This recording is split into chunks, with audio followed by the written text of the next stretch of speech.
Oi gente, tudo bem? Meu nome é Marcos Diniz, com o IZ no final. Como foi que o musical tão proeminente em diversas épocas, da história do cinema precisou se adaptar para que ele continuasse sendo relevante ou fazendo produções relevantes e em décadas diferentes e em momentos diferentes. E trazendo aí, por exemplo, em 2023, em uma época onde existe a versão pelo cinema musical, tendo o Wonka, por exemplo, como um grande expoente, um filme que muitas pessoas foram ver sem saber que é musical, descobriram na hora, mas acabaram saindo do filme felizes e às vezes até querendo ver de novo, né? Assim, é provável que esse vídeo vai ser dividido em duas partes. É provável não, vai ser dividido em duas partes. Então eu quero que vocês me falem, na verdade, se vocês preferem que vídeos com temáticas mais longas sejam divididos ou não, se pode ser feito em um vídeo só.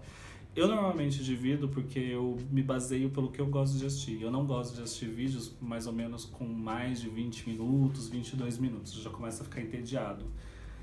Então me falam nos comentários se vocês preferem, o que vocês preferem, e aí eu posso adotar daí pra frente. Mas não adianta ver só uma pessoa comentar não, mas se for só uma pessoa comentando, aí é o dela que vale, né? Passando essa introdução gigante, a gente já pode ir direto pra história. Por conta dos musicais, eu acho até interessante a gente entender como que a música foi tratada dentro do cinema com o decorrer do tempo e quais mudanças foram adotadas dentro das músicas no cinema. Porque quando o cinema surgiu, o que aconteceu foi que os filmes passaram a ser orquestrados, né, para não ser aquele silêncio monótono no cinema enquanto você está vendo alguma história. Então os filmes eles eram orquestrados, às vezes acompanhados por um pianista ou por uma orquestra pré-gravada, alguma coisa do tipo, mas todos os filmes eles tinham uma música que acompanhava. É o que hoje a gente pode chamar como se fosse a trilha sonora do filme. E aí, com o tempo, essas histórias curtas passaram a ter interações, né, entre a música e o que está sendo contado na história. Não necessariamente precisava ser uma música a mesma coisa, ela podia ter nuances que aí faziam parte do que estava sendo contado na história, como drama, ação, tristeza. E foi durante muito tempo feito dessa forma. E aí, então, começaram a se inserir dentro dos filmes cenas musicais. Mas como o cinema era mudo, né, não existiam falas, existiam cenas musicais com danças, acrobacias, seja lá o que for, com alguma música que cabesse junto com aquilo. Então você tinha cenas de dança onde estava tocando uma música que era correspondente com o que seria naquele momento. E o legal disso é que com o surgimento do cinema falado, isso foi uma coisa muito natural, né? Porque essas cenas já existiam, o que passou a acontecer é ter realmente alguém cantando nessas cenas. E agora com as músicas, com as falas, o que aconteceu é que as cenas de músicas passaram a ser enfatizadas dentro das produções. Então o que acontecia é que as músicas, quando eram cantadas, muitas vezes eram dirigidas ao público. Com o artista olhando diretamente para a tela, cantando ou fazendo aquela encenação. E dentro disso também, as cenas de dança, a interpretação nesses momentos de musicais, eles não eram espontâneos, propositalmente. Era uma cena musical dentro de um filme. E isso é uma característica muito marcada que a gente tem ali entre os anos 20 e final dos anos 30, mais ou menos, onde basicamente os filmes musicais eram dessa forma, despontando um ou outro artista que faziam de formas... tentava fazer de alguma forma diferente. E a maioria dessas apresentações pareciam muito mais com shows de Las Vegas ou até com grandes musicais, sempre com muitos dançarinos, cenários luxuosos e cenas de dança complexas e longas, né? Que brincavam sempre com jogo de câmera, que dá pra se falar que era um jogo de câmera nos anos 20 e 30. Danças artísticas, movimentos de personagem com muita combinação com os objetos de cena, como por exemplo escadas, pianos, piscinas, tudo que você pode imaginar em uma grande apresentação em grupo. No filme Babilônia, que a gente até falou aqui no canal, tem até uma cena onde eles estão fazendo uma gravação de um musical com muitos personagens vestidos iguais. E acho que a melhor forma de descrever um musical que era feito nesse período é que existia um filme e dentro do filme existiam delírios, né, que nesses delírios aconteciam as encenações de dança e canto sempre muito grandiosos, que às vezes até podiam deslocar um pouco do que estava sendo contado da história, ou às vezes, no caso, a história ser sobre o assunto, como por exemplo o filme Golden Diggers de 1933, que a história é sobre a produção musical. E aí, no caso, no filme aparecem todos os ensaios e as apresentações que vão ser encenadas. E no caso, elas são desse jeito, psicodélicos e grandiosos. E durante esse período inicial aí, até meados dos anos 70, basicamente todos os musicais eram adaptações de musicais da Broadway ou musicais que já eram famosos, salvando um ou outro filme que não eram, né? Era uma adaptação direta, como por exemplo o Mágico de Oz. Alguns deles acabaram posteriormente virando musicais, como o próprio Mágico de Oz, que virou Wicked, e teve algumas encenações menores. Nesse período, no início, né, o que acabou surgindo também foi como tendo oportunidade mesmo de um nicho dentro dos filmes musicais, é que começaram a passar no cinema também apresentações musicais gravadas. Aí surgiram muitos artistas e cantores que despontaram nesse período por conta das apresentações que eles faziam. E era basicamente, durante apresentações de alguns filmes, tinham essas apresentações musicais específicas, né? Onde eles eram gravadas algumas músicas, eles cantavam, tocavam, e aí começavam outro filme logo depois. E isso era comum nesse período por conta de você, como os filmes não eram tão longos, então você comprava um ingresso e normalmente era um pacote de filmes, né? Você assistia mais de um filme, que normalmente era da mesma produtora ou algo do tipo, e você conseguia assistir todos eles. Então, colocar essas encenações musicais foi uma forma da produtora conseguir ganhar dinheiro. E assim, né, a produtora ganha dinheiro, ela é dona de gravadora também, ela já vende os discos, no caso, e aí vai fazendo dinheiro de outras formas. Essas encenações musicais entre filmes, tem até no filme Babilônia uma encenação e uma gravação de como que isso é feito. E aí os musicais, de certa forma, evoluíram, né, de ser cantado e encenado diretamente para o público, né, para a câmera, para hoje, que a gente tem, na verdade, uma interpretação muito mais parecido que eu acredito que uma ópera, né? Você tem uma encenação para poder cantar aquela música específica no musical. Principalmente porque eles queriam tirar esse estigma de que o musical de cinema deveria ser igual ao musical de teatro, né? Que são coisas totalmente diferentes e um não pode se dirigir ao outro, mantendo com que essa quarta parede não fosse quebrada. E a partir dos anos 70 a gente tem uma virada no que se tem como produção musical para o cinema. Se você pega um musical dos anos 60 e um musical dos anos 70, eles são extremamente diferentes e parece que existe realmente o engajamento para que isso ocorresse. Principalmente um dos fatores, né, que ali a partir dos anos 70 a gente começa a ter a volta da sensualidade às telas do cinema, né? Então começamos a ter produções onde isso era explorado de alguma forma, não trabalhando na sensualidade em si, mas sendo um pouco mais ousados do que as décadas anteriores. E ainda assim, nesse período, né, assim como os anteriores, existem muitos musicais que foram feitos de adaptações de musicais da própria Broadway, mas também tivemos começando ali um movimento de criação de musicais exclusivamente para o cinema, né? Exatamente para eles conseguirem se distanciar cada vez mais de como é feito né, musical teatro e musical para cinema. E nesse período surgiram grandes musicais, né, como o Willy Wonka, né, que tivemos aí o Wonka, que a gente vai falar um pouquinho mais pra frente, Cabaré e Grease, né, que eu acho que são expoentes de estilos diferentes de musicais e que tiveram outros musicais mais ou menos desse mesmo estilo, que são grandes. E em todos esses filmes é adotado meio que daí pra frente que a história que é contada, ela é amarrada com as músicas que são cantadas, onde as músicas normalmente são usadas para realmente contar um trecho da história ou pra gente conhecer o personagem. E nesse tipo de musical, assim, eu acho que eu até falei no vídeo passado, né, que se você tira as músicas, muitas vezes você não consegue entender a história, porque a música faz parte do contexto dela, porque muitas das informações que são importantes para o filme estão só nesses trechos que são cantados. E ele vai caminhando, e o filme vai caminhando assim com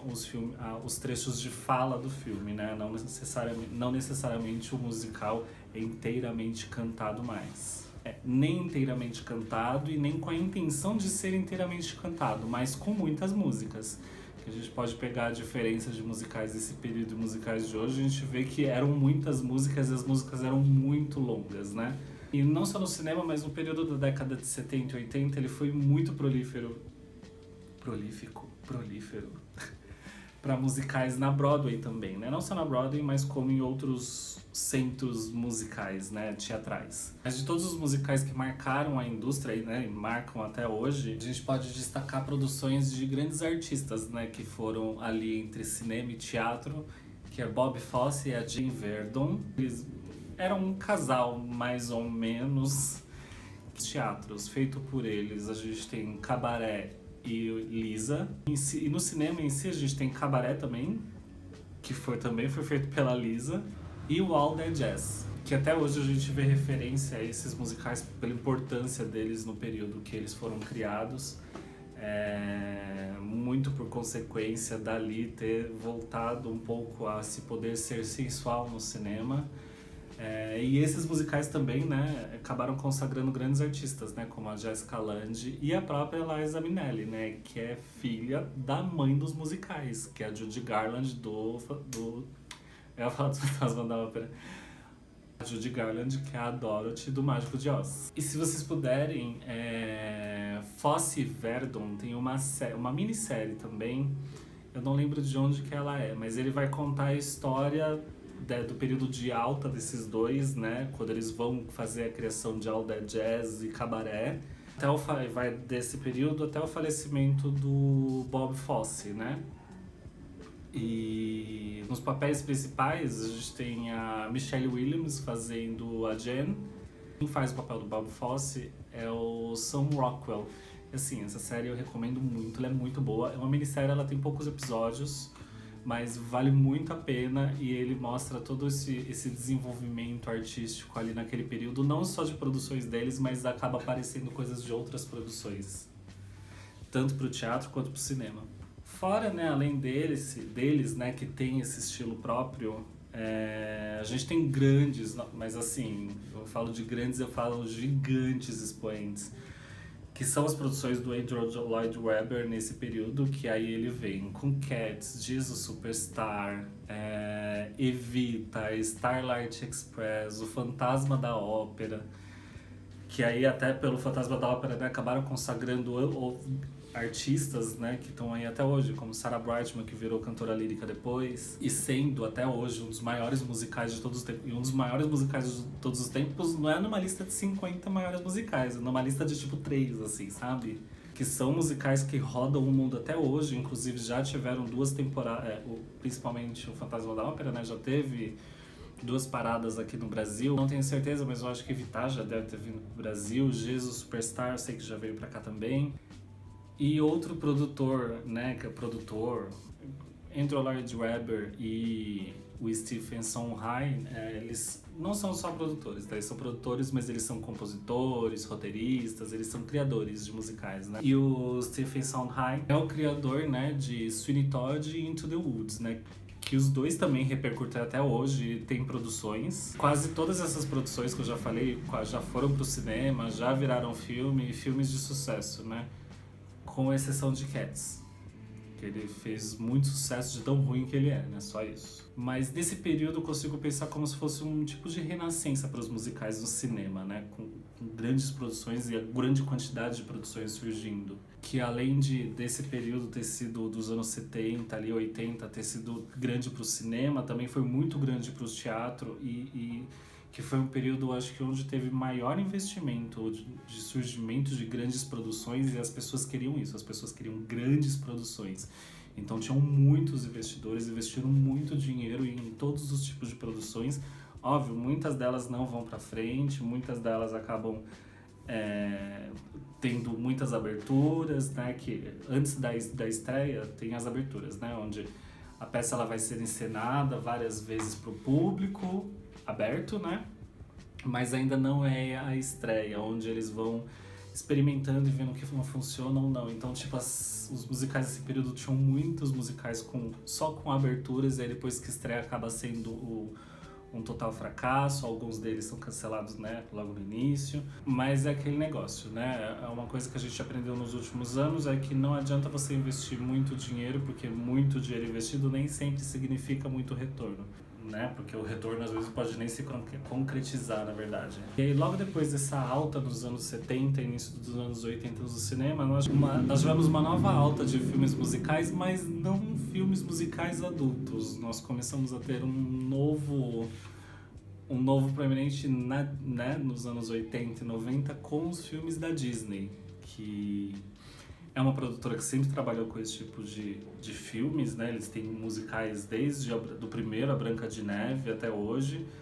Mas eles tiveram uma alta muito grande ali no começo, até os anos 50. Depois eles só voltaram a ter uma alta novamente no final dos anos 80 e anos 90. Que nos anos 90, né, eles começaram a contar histórias como foram contadas para os adultos nas décadas anteriores, né, 70 e 80, onde a música faz parte do roteiro da história, você não consegue desvencilhar uma da outra. Mas, pra você ter noção, foi tão alta, né, que eles falam como se fosse Segunda Era de Ouro, não sei, tem um nome lá específico. Foi o período onde surgiram filmes como A Pequena Sereia, A Bela Adormecida, Aladdin, Rei Leão, Pocahontas e os meus preferidos, né, que aí é o Corcunda de Notre Dame e Mulan. E muitos outros, que eu acho que daria até pra ficar mais uma meia hora aqui falando outros filmes musicais que surgiram nessa época da própria Disney ou de outras produtoras, que vale muito a pena. Mas aí nesse período de anos 80 e 90, com filmes infantis, a gente só voltou a ter um período de filmes adultos de sucesso e musicais nos anos 2000, que aí voltou a vontade de fazer musical, mas eles voltaram de uma forma muito grandiosa, com uma roupagem bem moderna, né, bem diferente das coisas que eram feitas nos anos 70, 80, né, porque por mais que os filmes dos anos 70 e 80 sejam muito datados, esses filmes que foram feitos no início dos anos 2000, você pode assistir em outras épocas, eles não estão tão datados quanto os anteriores, às vezes já alguns anos de diferença já estavam datados. Que aí tivemos, né, O Fantasma da Ópera, Moulin Rouge, Chicago, filmes muito específicos para cada período, né, desse período dos anos 2000. E aí, a partir desse momento, a gente tem essa volta dos musicais estarem em alta, mas eles já não são feitos mais em grande quantidade como eram feitos lá no começo dos anos 20, 30, até os anos 50 e depois dos anos 70. Os filmes musicais passam a ser feitos pontualmente quando realmente tem alguma história que pode ser contada em musical que vai fazer a diferença. E não no sentido de qualquer coisa pode ser musical, né? Porque o que a gente pode ver é que o público dos anos 70, muito mais do que o dos anos 40, 30, os últimos 20 anos, o público ele tá... você precisa lutar muito mais para conseguir prender a pessoa no cinema. Você já tem até pesquisas que mostram sobre o quão você está brigando para que a pessoa consiga se manter atento no filme, e por isso você acaba colocando mais cortes, você diminui algumas coisas, você coloca outras distrações no próprio filme para que a pessoa consiga ficar entretido, e o público tá mais difícil de ser raptado pelo filme. E os filmes musicais, muitas vezes, quando começam a música, dependendo, a pessoa ela já se perde, porque são dois gêneros diferentes, né? E aí, né, vem muito da aversão das pessoas, mas vem do surgimento da rede social. Eu acredito, pelo menos, né, que vem do surgimento da rede social, e principalmente nos últimos 2 anos, que quantidade gigante de música picotada em tudo que você vai fazer, tem música tocando. Às vezes você tá rolando no feed e toca umas 50 músicas e você não quer ouvir nenhuma delas. Então essa impaciência com o filme musical, eu acredito que venha um pouco disso. Mas eu acredito que se os filmes continuarem sendo feitos quando realmente tem um propósito de contar uma história específica e que vai ser melhor feito no formato musical, não tem por que reclamar, né? Acho que basta a gente sentar, assistir e curtir. Que é exatamente o que aconteceu com o filme Wonka. Que você não espera que o filme vai ser bom porque vai ser musical, ou que ele vai ser muito infantil, e no final das contas é um filme maravilhoso. Eu sou muito suspeito, adoro as histórias da Fantástica Fábrica de Chocolate. Qualquer adaptação eu estaria feliz, mas eu fiquei mais feliz ainda que eles conseguiram contar uma história que realmente valesse a pena ver no cinema e em formato de musical. E eu acho que é isso. Muito obrigado por terem visto o vídeo. Se inscrevam, compartilhem, comentem. E a gente se vê. Até mais. Tchau, tchau.